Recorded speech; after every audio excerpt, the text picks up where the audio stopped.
Hi, I'm Doug Fields from Download Youth Ministry, and I want to begin this video training by just applauding you for taking some time out of your busy life to get a little bit of youth ministry training.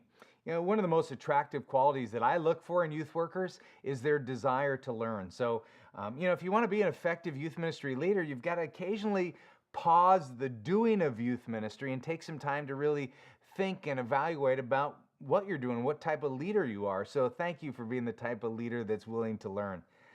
Having worked in the church for over 3 decades and been around literally hundreds of youth workers, from college students to senior citizens, from extroverts to introverts, from those who volunteered willingly to those who kind of came in grudgingly, I've come to really value and appreciate the youth worker who's looking for ways to improve their relational youth ministry. So that's what we're going to talk about. What is relational youth ministry? And simply put, it's that everything in youth ministry starts with relationships. That relationships are the backbone of youth ministry, not programs. And see, too often we fall in love with programs and events, and these are simply vehicles for relationships to grow and to be fostered. So I want to present a few ideas about enhancing your relational capacity. Now, let's just admit, programs are important. They're just not as important. Your weekly youth service, it might be great. Your small groups might be really well organized. Your occasional all-nighters may be, well, exhausting, even demonic. Personally, I hate all-nighters, and yet I know that teenagers love them because, at my age, an all-nighter has a whole new meaning. It means that I go to bed at night and I wake up in the morning and I didn't have to go to the bathroom, which is exciting. I pulled one last night. Anyway, here's my point. Those programs, they aren't the foundation of a good and healthy youth ministry. Relationships are the foundation. Relationships are what youth ministry is all about. And programs really just exist to help you and I develop healthy relationships. See, you are what makes an all-nighter or a youth service or that small group special. So when we as youth workers connect with students and we invest in their lives, we're really transforming an event into a meaningful ministry moment, one that could actually change a student's life forever. So some of you that are watching, you know this because your life has been changed, not because of an event, but because of a person. So how do we do this? How do we enhance our relational capacity? Let me just give you a few ideas. First is keep your eyes open. And I know that sounds weird, but it's actually really important. See, relational youth workers learn to keep their eyes open and look for students who are on the fringe. Relational youth workers they're highly tuned to be able to see and to sense those kids who feel awkward and alone and stand off to the side. Relational youth workers don't just build on existing relationships, they actually look for new ones too. Just think about the first time that you ever entered a youth service or a church, anywhere where you didn't know a lot of people. Remember how uncomfortable you felt? Can you even recall that feeling? But that's what teenagers feel when they walk through the doors of our youth ministry. And good relational youth workers, they have their eyes open for ways to make students feel welcomed and accepted and connected. And it's great to focus on the few that you know and you have a relationship with and those that are easy to talk to. But relational youth workers keep their eyes open on those on the outside.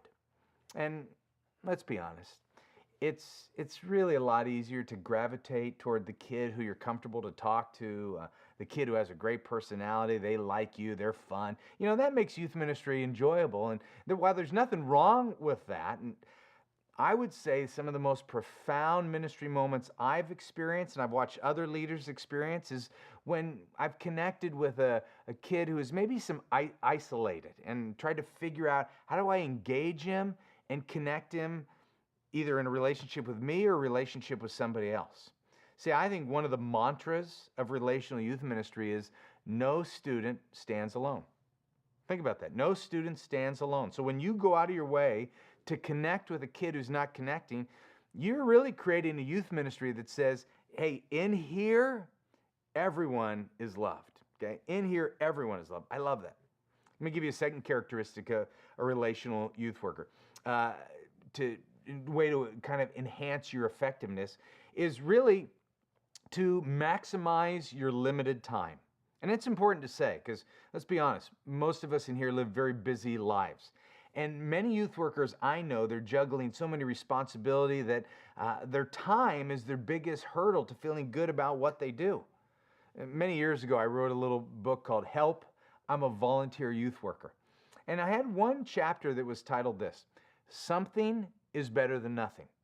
And over the years, I've just got so much positive response from that chapter heading because so many leaders heap guilt on themselves because they feel that they're not doing enough for the ministry. And the truth that I want you to hear is there's always more to do in ministry. So it's easy to always feel guilty since there's more to do. So to combat that guilt, I encourage you to hang on to the healthier statement. Something is better than nothing. Let me give you an example. My wife, she's an amazing volunteer youth worker. And before we had any children of our own, she had a ton of time and she was always available to kids. But as our family grew, things changed. And by the time we had our third child, her time in youth ministry became very limited and her energy was drained because all the kids run around in the house. And, it's like every night in our house felt like an all-nighter. And I'm glad things have changed because our youngest is now in college and my two others, they're on their own. My wife has a lot more time to invest in ministry. As a matter of fact, as I'm recording this video right now, she's actually in Africa with a bunch of high school girls from her small group.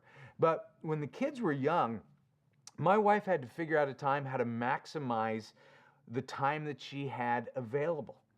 And she understood the power of relationships, and she would combine her mom duties with being a relational youth worker. For example, she might take a high school girl with her when she went grocery shopping. And what we found is the teenagers, they love spending time with my wife. My own children, when they were little, they loved hanging out with an older teenager. And my wife not only got help with our kids, but she was able to invest her time and really to disciple a young girl outside of youth group.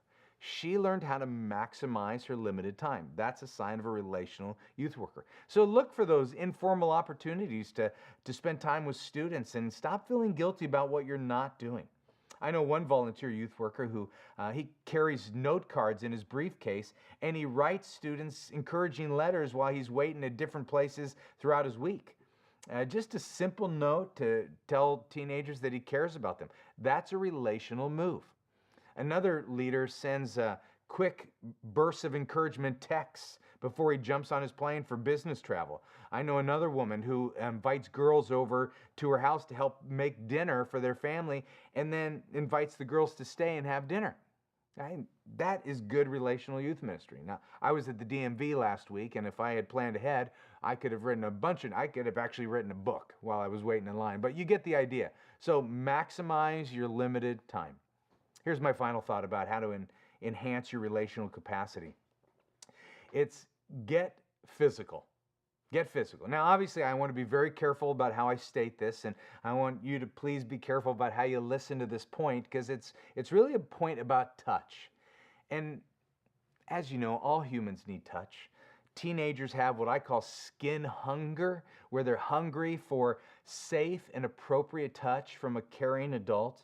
Now, you'll need to figure out what safe touch looks like in your youth ministry culture. It might include, handshakes or high fives, hugs, a punch in the arm. I don't know. I don't want to be prescriptive for every ministry, but I do want you to consider what type of touch communicates value and concern. See, I'm convinced that one of the reasons that junior high boys love to wrestle or jump on your back is because they're dying for some attention and they really don't know how to get it. And they're surely not going to come to youth group and say, "Hey, can some caring adult please touch me?" That's not going to happen. So on this issue of touch, it's important to dialogue and come up with some boundaries as a youth ministry team on what is safe and appropriate. Then wisely use it on your students.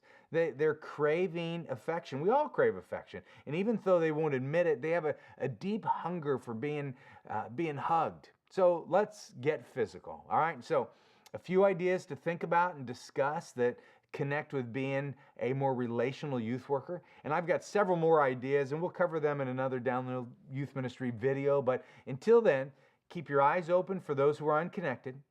Look for ways to maximize your time relationally and feed that teenage skin hunger by appropriate touch in caring and authentic ways. That's it. Thankfully, um, God has a long history of using caring adults, those who are courageous enough to enter into a relationship with a teenager that actually triggers life change. And I was one of those teenagers who was reached by a caring and relational adult.